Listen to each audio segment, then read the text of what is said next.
The warriors of the Corpse God believe themselves to be strong, but we have seen a greater truth. Their empire is built upon sinking sand, and they themselves are naught but clay. By Tzeentch's will, we have been shown power to mold their weak minds and bodies to our own liking. The Legiones Astartes would bear unique burdens for the gifts they would inherit from their gene-sires. Empowered beyond the comprehension of mortal men, each legion would cultivate a speciality for warfare and philosophical foundations befitting their power.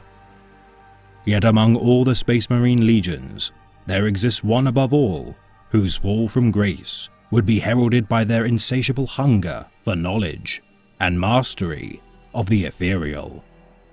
The Magisters of Prospero, the Thousand Sons.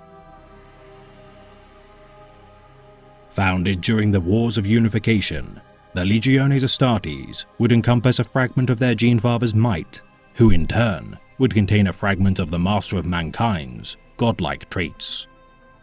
The most powerful Psyker to ever grace the stars, the Emperor would create a son molded in his image of warp mastery. From his creation's genetic materials, a new breed of warriors would be born, gifted as the most powerful Psykers among the Space Marine legions. The 15th Legion would be drawn from the most psychically gifted neophytes of the Achaemenid Empire of Holy Terror. 1,000 Astartes would undergo the surgeries within the gene labs of the moon of Luna as warp storms waged across the Sol system. Creating psychic convergences across Terra and its orbiting moon, psychotic outbursts would spontaneously break out across the throne world, to which the psychic-spawned madness would prove to be an ill omen for the 15th.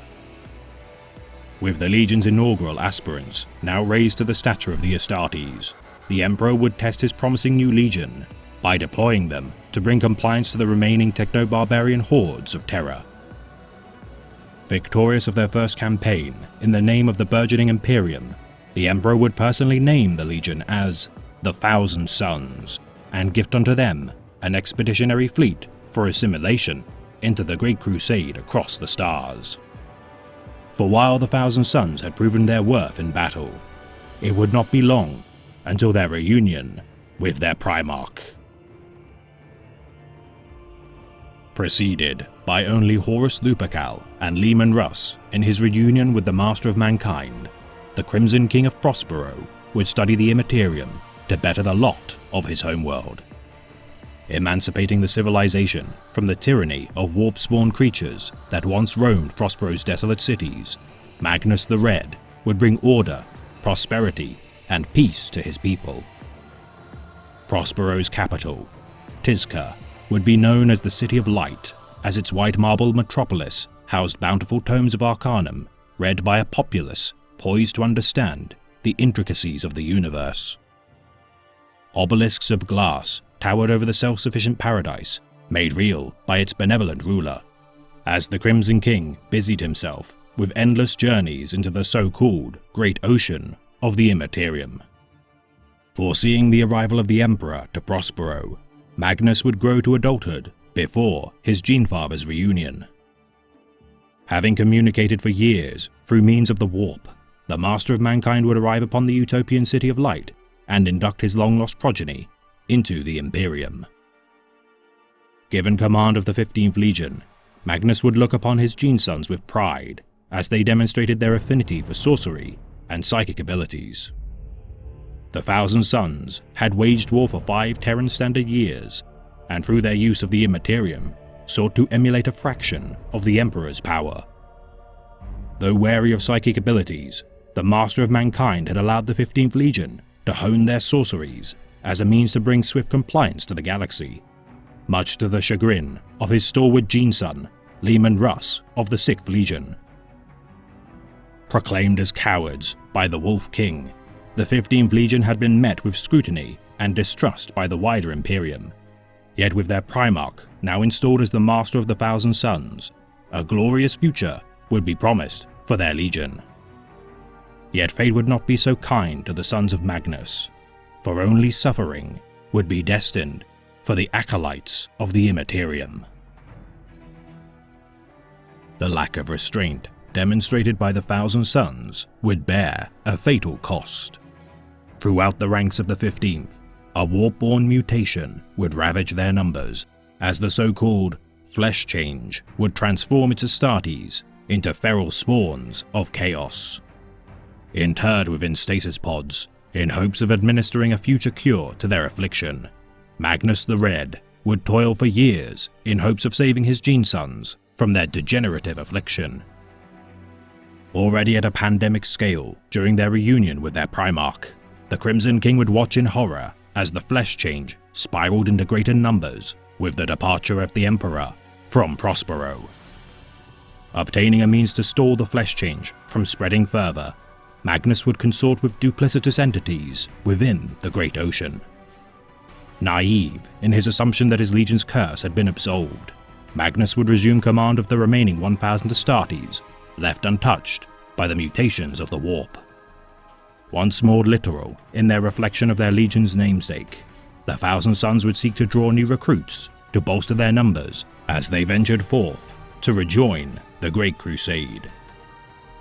With the Crimson King in command, the 15th Legion would bring untold worlds into compliance through means of diplomacy, trickery, and psychic manipulation. As more sons of the Emperor would be brought into the fold of the Imperium, dissent would grow among the Primarchs as they observed the methods of the Red Cyclops. Scavenging knowledge from their sundered foes, the Thousand Sons' unquenchable thirst for knowledge would rouse further suspicion from their rival legions.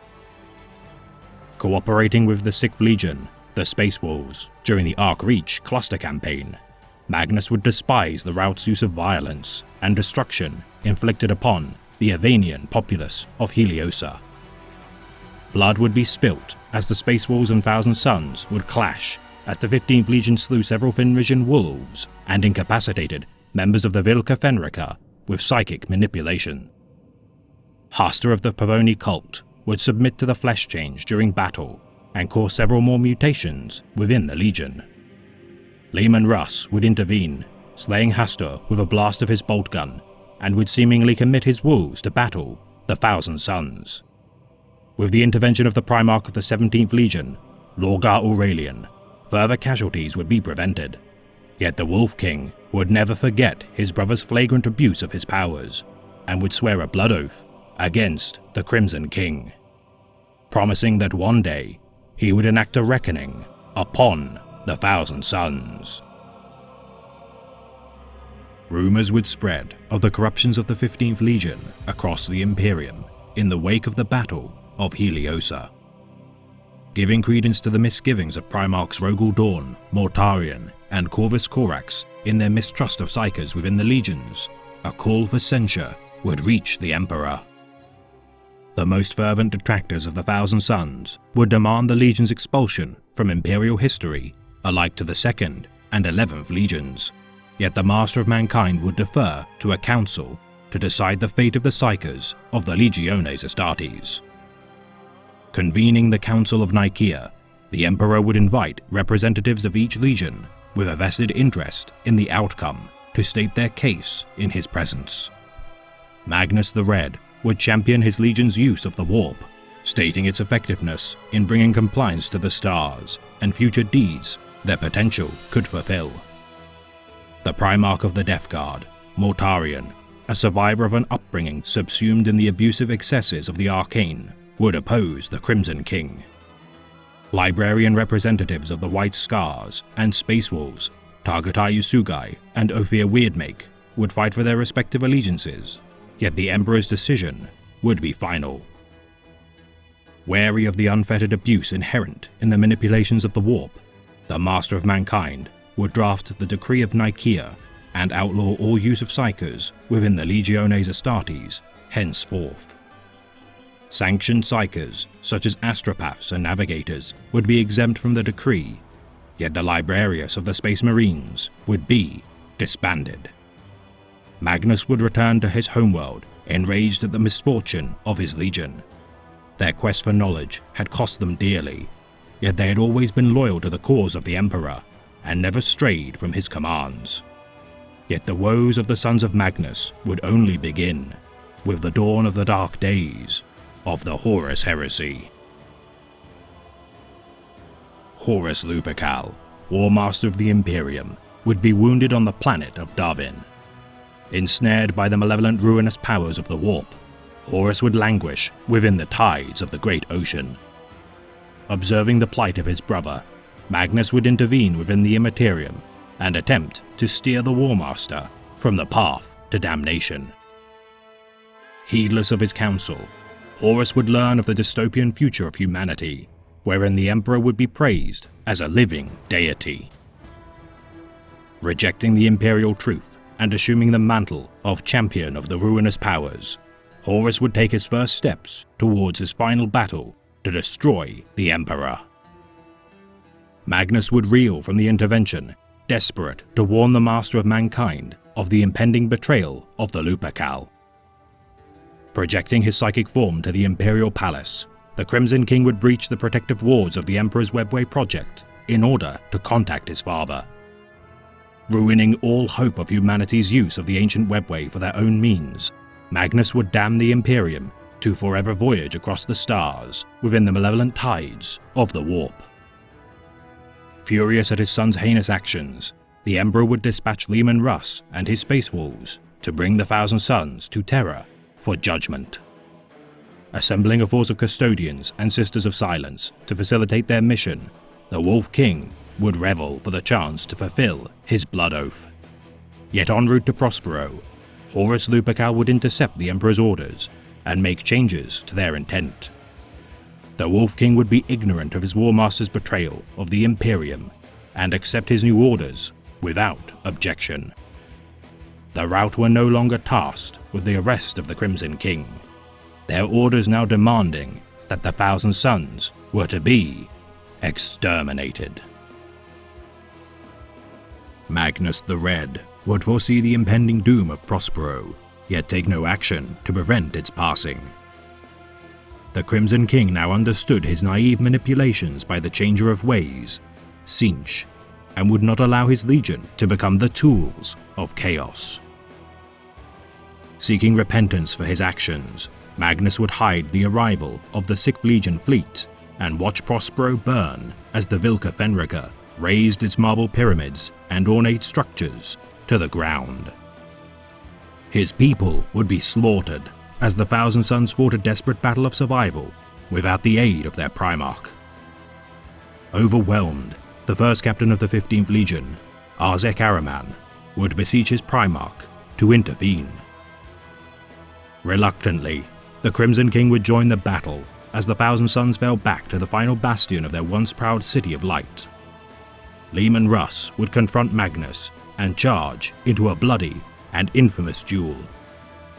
The Wolf King's armor would be inscribed with wards against psychic powers, leading to a battle of blades and fists between the Primarchs.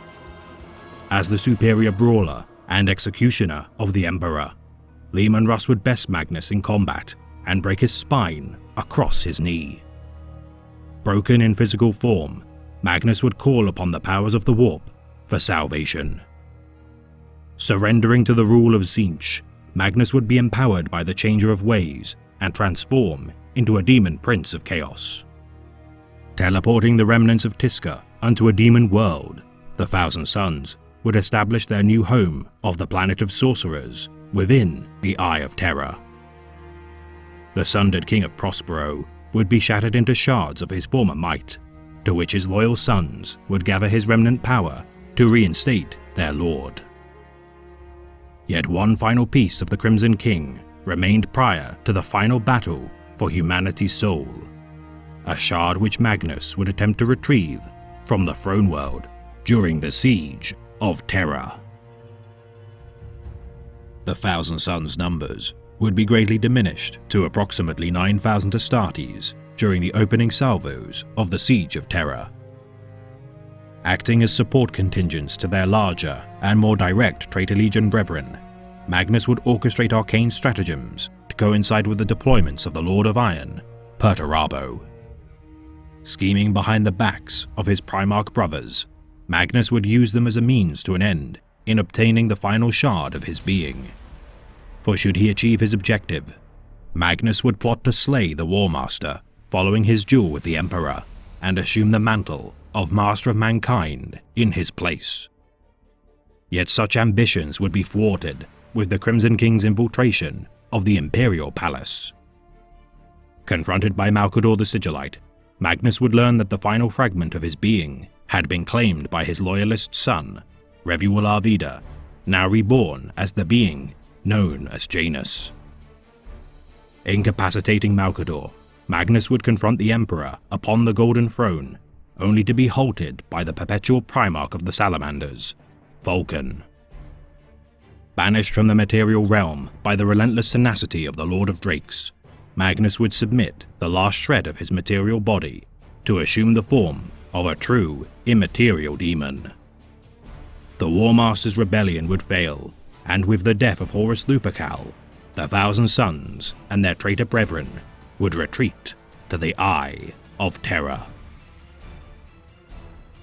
As punishment for their failure, the Thousand Sons would once more be tormented by the flesh change through the influence of the Changer of Ways. Yet Chief Librarian Arzek Ahriman would attempt to abolish their curse once and for all. Casting the so-called Rubric of Ahriman, the Thousand Sons would be saved from their curse, yet pay a terrible price. The least psychically gifted sons of Magnus would be disintegrated from the vast tendrils of lightning that spewed forth from the rubric, their bodies turned to ash inside their ceramite.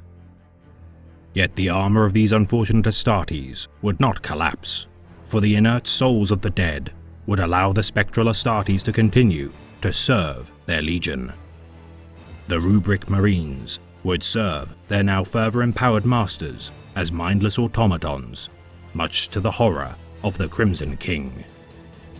Magnus would attempt to slay Ahriman, and would succeed, if not for the intervention of Tzeentch. The Cabal of Ahriman would be banished from the Thousand Sons, with their leader tasked with a great quest to uncover the true meaning of chaos. Fractured into several warbands of contrasting allegiances, the 15th Legion now stalks the stars, in search of the mysteries and artifacts of the Immaterium.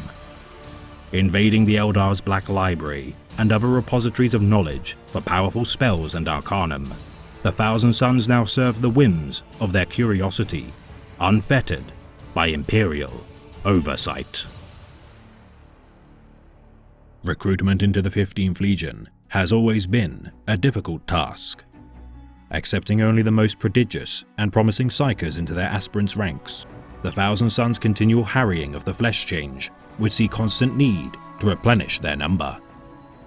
By far the most susceptible to mutations of all the Astartes legions, the gene seed of the Thousand Sons would prove to be both a blessing and a curse.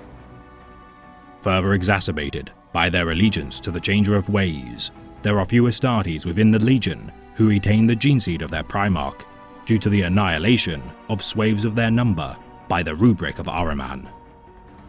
It is a source of immense pride within the Legion to have survived the countless abominable mutations and toils of battle unscathed, for the majority of the 15th now march into battle as soulless spectres of their former glory. Once drawing recruits from their homeworld of Prospero, with its destruction, the Thousand Sons seem incapable of replenishing their numbers through traditional means. Reports suggest that through fell rituals, the 15th Legion would resurrect their fallen battle brothers to inhabit living hosts.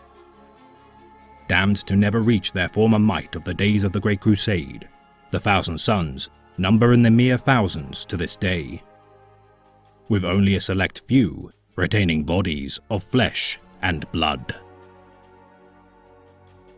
Bearing the colours of the immortal regiments of Old Earth's Achaemenid Empire during the Wars of Unification, the 15th Legion would pride their Terran heritage. Their pauldrons bearing the coloration of the Achaemenid Empire and Nohian witchmark of Old Terra, centered with the symbol M. The Romani numeral of 1000 symbolizes their legion's chosen Astartes, handpicked by the Emperor.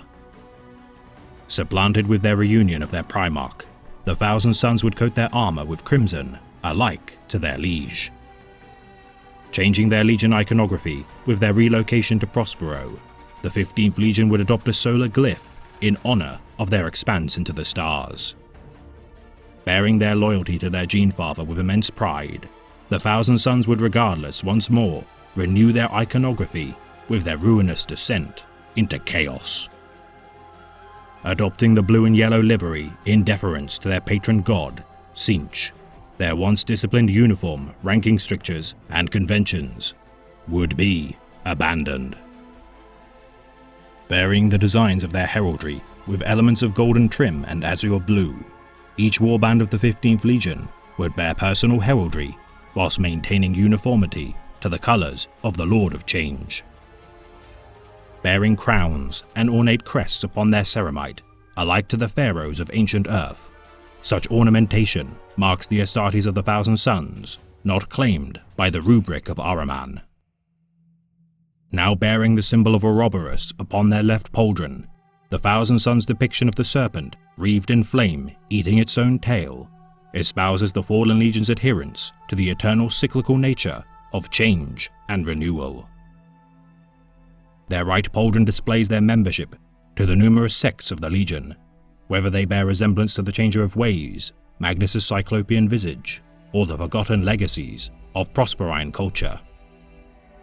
Utilizing runes of varying combinations to identify their membership of the disparate warbands of the 15th, the framing of their heraldry also identifies which squad each member of the Thousand Sons inhabits.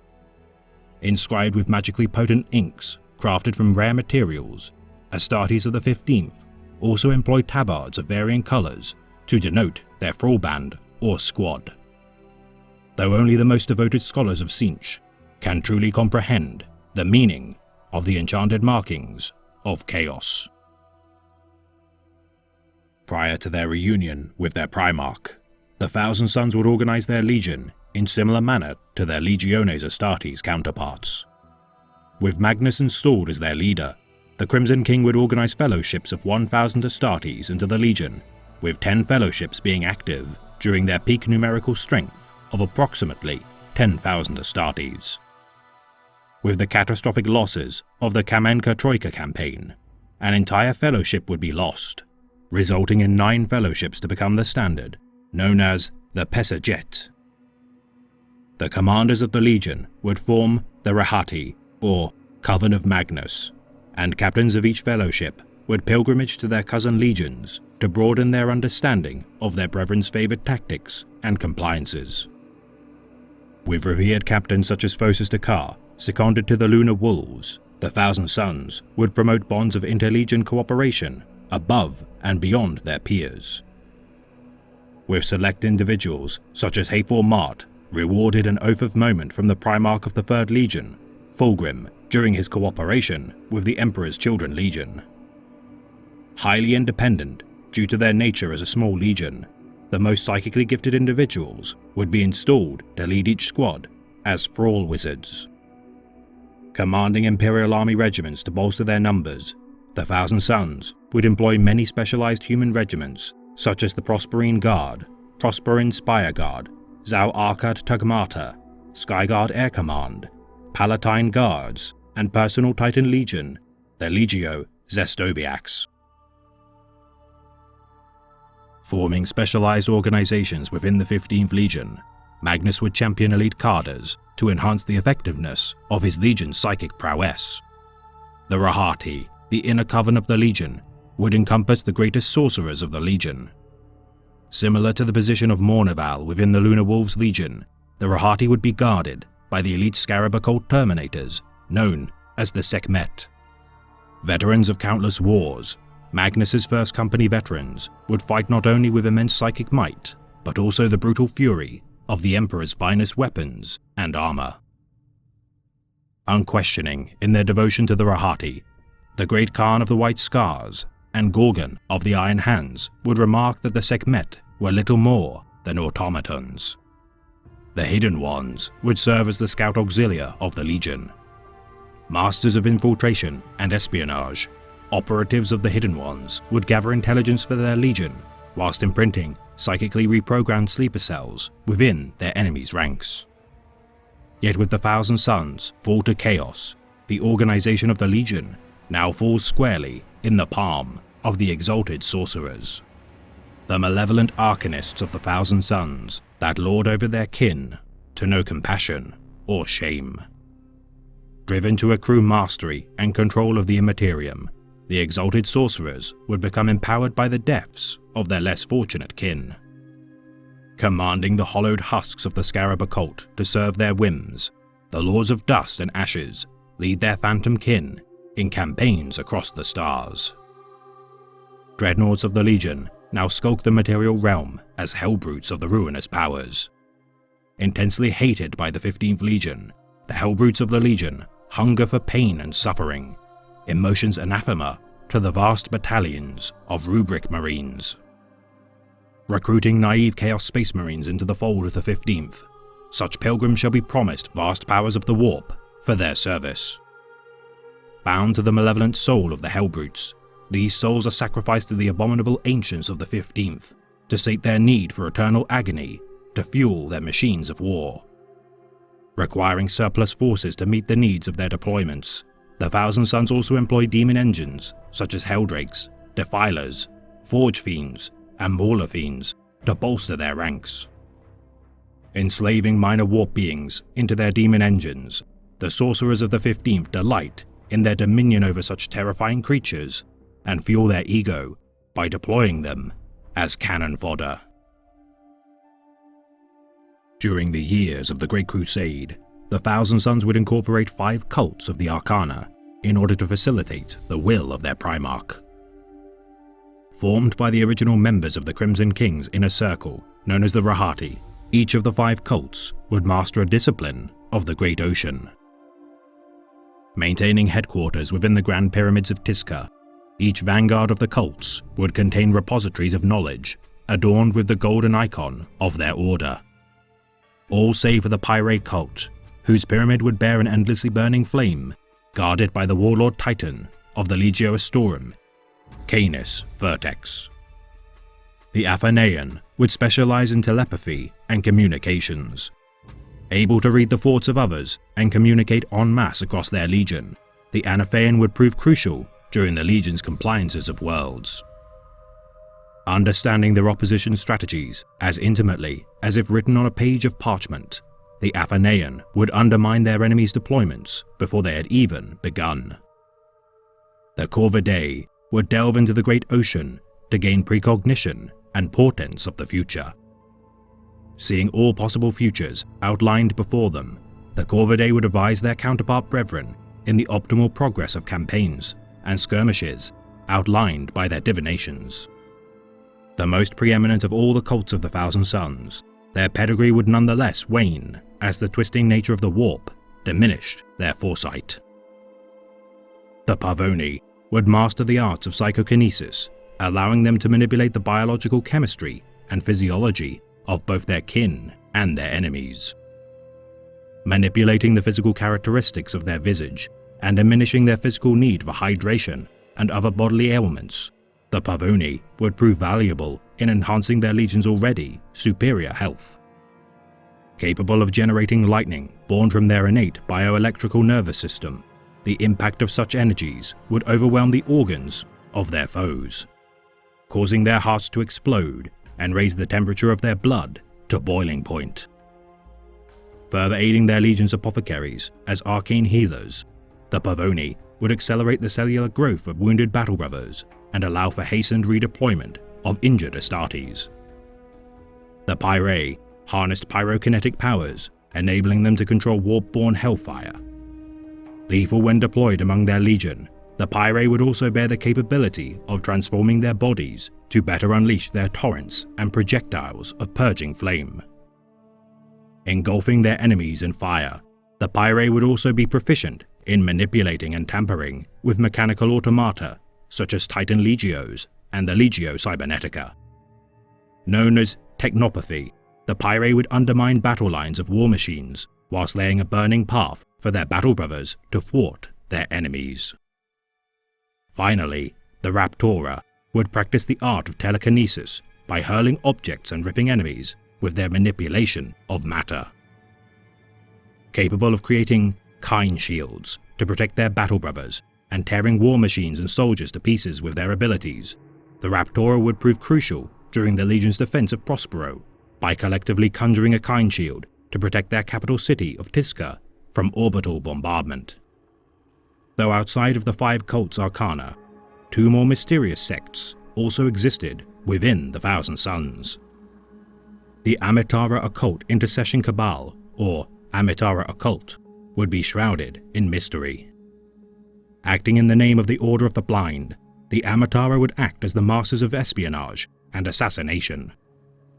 Their psychic might would be harnessed solely to mete out death to their enemies, firing long-range weaponry knowing the precise moment wherein their targets would inhabit the space of their shots, accelerating the flow of blood from their victims' wounds or enhancing the speed of their projectiles. The Amitara would hasten the demise of their targets and dub their technique as the Mind Killer. Also of note, the Kenetai Occult Blade Cabal would serve as guardians of the Prosperine cults.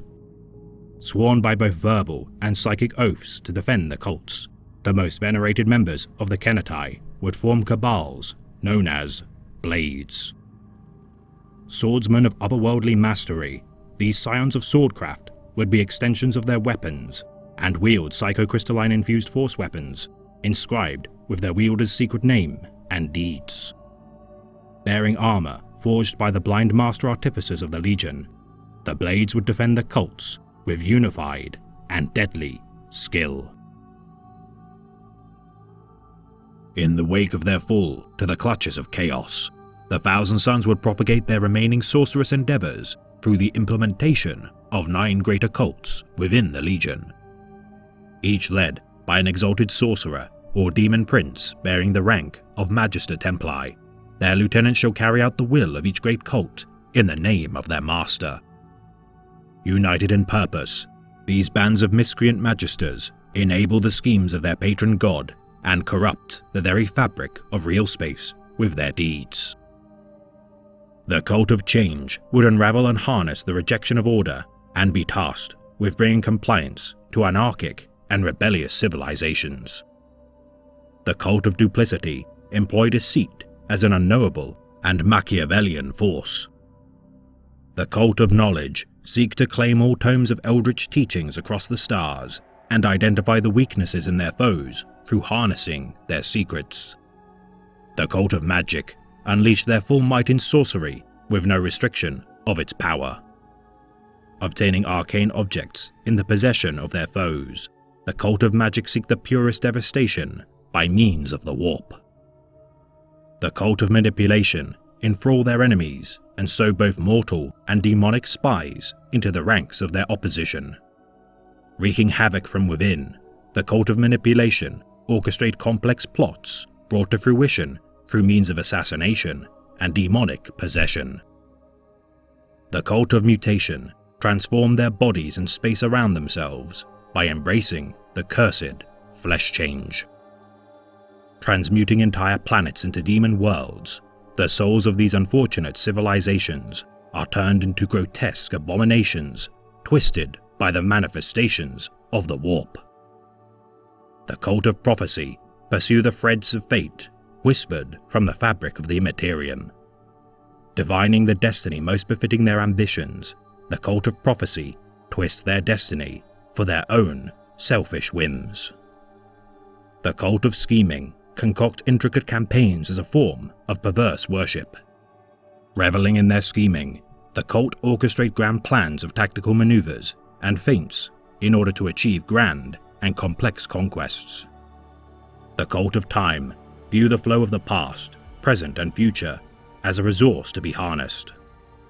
Engaging their enemies in both the past and present simultaneously, the Cult of Time sow the seeds of defeat into their foes' actions long before they even draw their weapons. As Masters of Arcanum, despite their small number, each Astartes of the Thousand Sons is a powerful warrior in his own right. Unwilling to battle in close combat when able to cast their warp-spawn sorceries, the Thousand Sons fight with guile and deceit in order to gain advantage in battle. Instilled with an independent nature by the teachings of their Primarch, each sorcerer of the 15th Legion lead detachments of rubric automatons into battle. Prior to their fall during the Horus Heresy, the less psychically gifted members of the Legion would march into battle wielding ether fire cannons, toxin-infused asphyx shells, and conventional bolters. Now empowered by the manipulations of Tzeentch, the Thousand Sons employ a variety of disciplines in battle, including the Disciples of Chance, Sinistrum, Geomortis, Heretic, Ectomancy, Dark Hereticus, and Discipline of Tzeentch. Arming their rubric marines with fell weapons such as Inferno bolters, Soul Reaper cannons, Hellfire missile packs, and Warp flamers, the armies of the 15th Legion incinerate their foes with otherworldly, purging flame. Further bolstered with icons of the ruinous powers, such as the Icon of Flame, each Thrall band and greater cult bolsters their potent sorceries by employing 9 lieutenants among their ranks to gain the favor of their patron god through his favored number.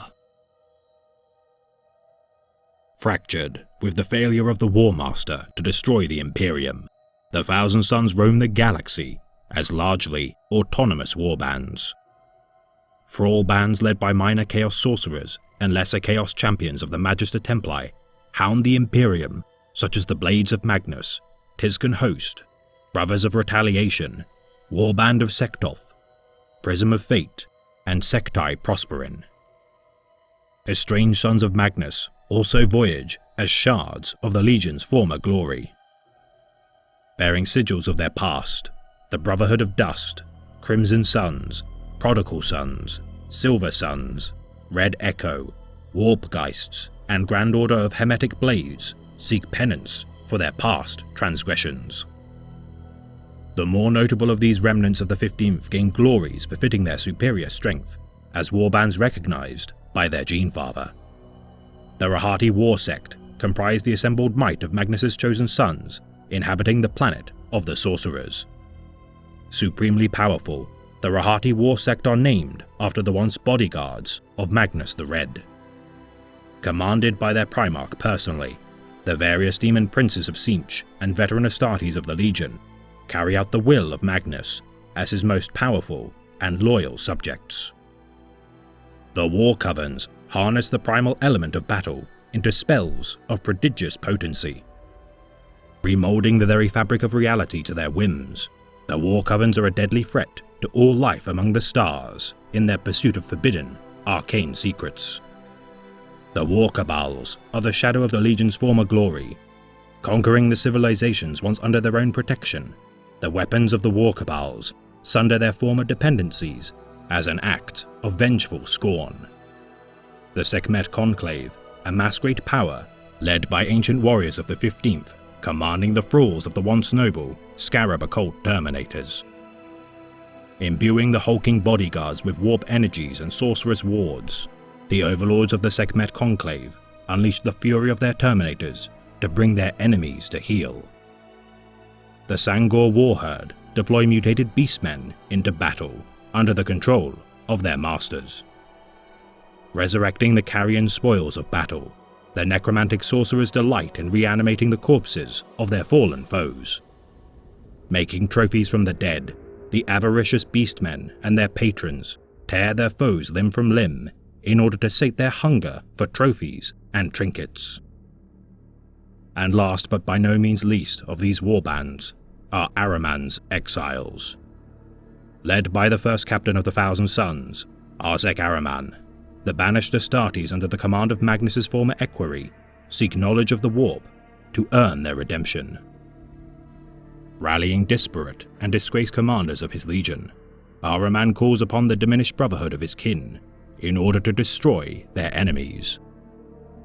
Shrouded in bitter, vengeful zeal, the exiles of the 15th Legion shall not relent in their quest to master the powers of the warp and renew their patronage of their Genefather. Yet the tides of the warp are vast and unknowable, and many believe The toil of the exile shall be mired in blood and ashes, forever damned to hunger for knowledge that can never be sated. Show me a living soul that believes that he has choice in anything, and I will show you the universe's greatest fool. This has been a tale of the Great Imperium of Man, read by the Remembrancer. The thousand suns would seek knowledge without heed for the perils of its cost. Fallen through pride, vanity, and a disregard for limitations, such warriors would be damned to be pawns of the Changer of Ways and his endless schemes. Yet in my next transmission, we shall elucidate the eternal enemies of the 15th Legion and orchestrators of their fall from grace. The Rout of Fenris, the Space Wolves.